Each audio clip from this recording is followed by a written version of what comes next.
Welcome to Japan. In this video, we will teach you how to properly hold and use chopsticks. Whether you're visiting Japan or simply trying Japanese cuisine at home, mastering chopsticks is a fun and useful skill. Section 1: How to hold chopsticks. Let's start with the basic show to hold chopsticks. Step 1: Hold one chopstick between your thumb and ring finger, letting it rest on the base of your thumb and the top of your ring finger. This chopstick stays still. Step 2: Now, place the second chopstick between your thumb and index finger, like you would hold a pencil. This is the chopstick that moves.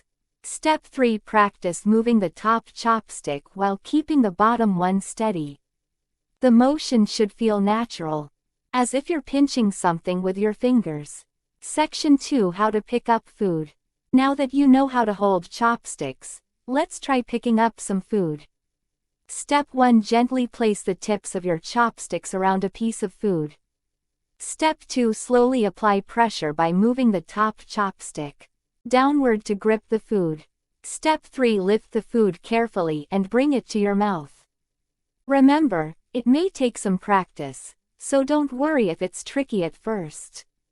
Section 3: Important chopstick etiquette. In Japan, there are also important etiquette rules when using chopsticks.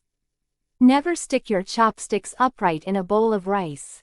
This is considered disrespectful as it resembles a funeral ritual. Avoid passing food directly from one pair of chopsticks to another. This also relates to funeral customs. Don't point or gesture with your chopsticks. Keep them focused on your food. Finally, when you're not using your chopsticks, place them neatly on the chopstick rest, or lay them flat across your bowl or plate. Section 4: Conclusion. That's it. Now you know how to properly hold and use chopsticks, as well as some key etiquette tips. Keep practicing, and soon you'll be able to enjoy your meals with confidence. Thank you for watching, and enjoy your time in Japan.